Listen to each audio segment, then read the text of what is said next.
Kaya ang kabataan bilang lakas, hindi ito kahinaan.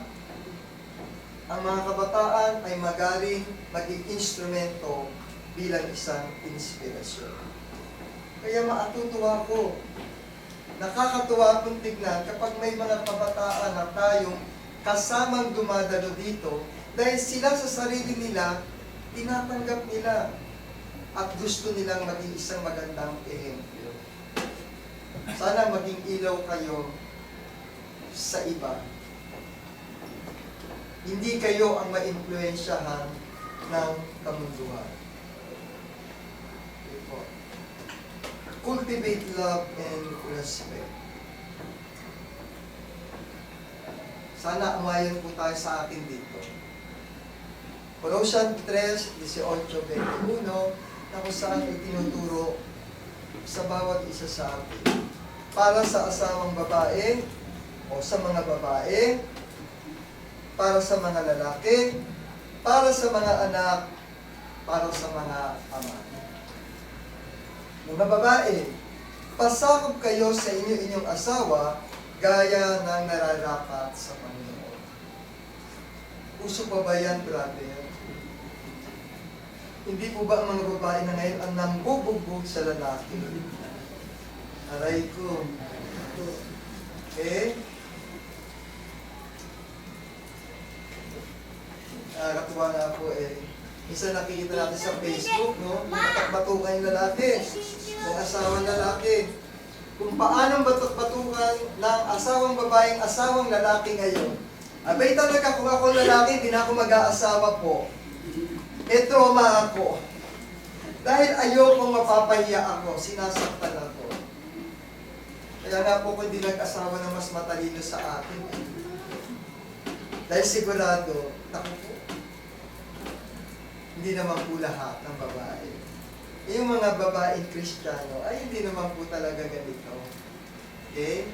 Alam nating mga Kristiyano at ano ang nararapat. Pero hindi naman po sinasabi na kung saan ay pasakop ang mga babae sa inyong asawa ay maging sunod-sunuran.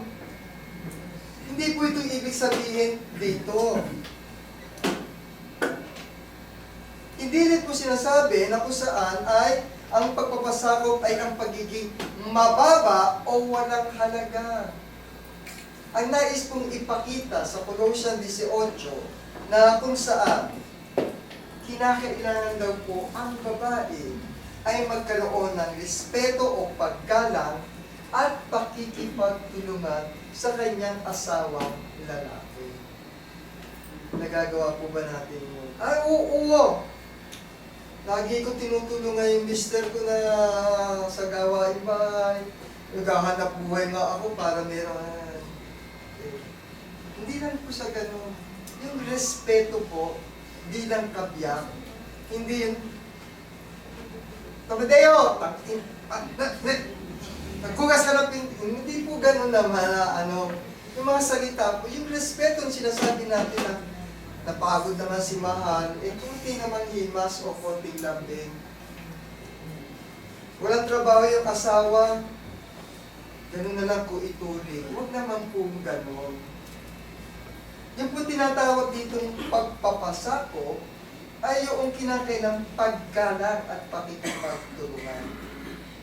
Hindi po sinasabi dito kung saan ay ang babae ay maging mababa sa lalaki. May halaga ang babae po, kahit sa Biblia. May mga role na ginawa ang mga kababaihan. Yan po ay magiging paksa ko next. Pagbalik ko po. Dahil Mother's Day yata, next month. Sana po ay maihatag ko sa inyo isang magandang mensahe tungkol po sa mga ina at kababaihan. Mga lalaki, ibigin ninyo ang inyong asawa at huwag kayong maging mapait sa kanila.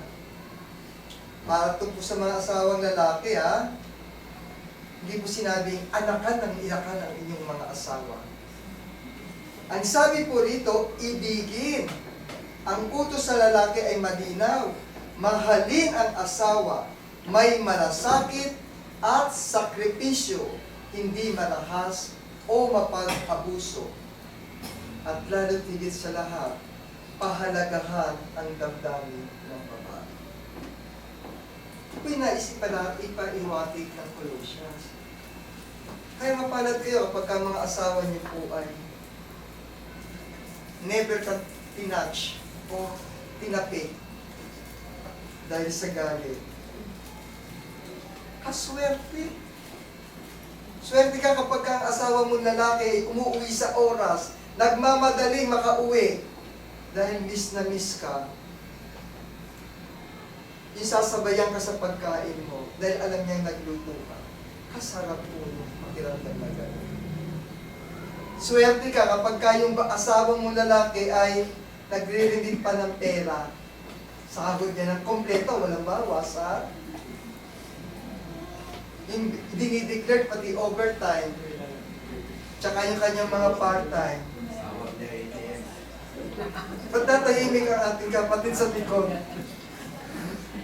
Kulang ba ang pinapadala? Napakaswerte po natin kapag mayroong pang lalaking sagad, ganun pa rin. Pero yan ay kadalasan na sa mga Kristiyano. Kasi alam nila yung katuruan. Kaya mahalin niyo ang asawa niyo lalaki o babae nang sa gayon ay ito'y kalugod sa harapan ng Panginoon. Ang mga anak naman na, naku, ewan ko kung ilang percent ng kabataan ngayon ang makakarinig. Mga anak, magsitalima kayo sa inyong magulang sa lahat ng mga bagay sapagkat ito'y totoo na kalulugot sa Panginoon. Bakit nagyuyukuan ang mga kabataan? Ayan.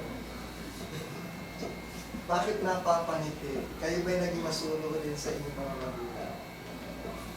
O naging palasagot kayo? Alam niyo mga kabataan ngayon, ang dami pong mga reasoning, ang gagaling po nilang mga tuwiran. Napansin niyo po ba yan? Ang mga kabataan ngayon, may mga salita silang hindi ko alam, nagugulat po ako. Yung mga estudyante ko na lang po, talaga natutuwa ako. Napapanganga ako. Napapaniti kayo, at napapailing. Sana hindi kayo. Pero sinabi in order for us to have a God-centered family, it is your responsibility na magsitalima sa ating mga magulang. Para sa ama, paano po? Mga ama, huwag niyong ipamungkahi sa galit ang inyong mga anak upang huwag manghina ang loob nila. Ang isang matatag na pamilya na kung saan ay binubuo ng pagmamahalan, respeto at tamang pagtrato sa bawat isa, yun ang kalooban at turo ng ating Panginoon. Dahil godly relationship build unity inside the house.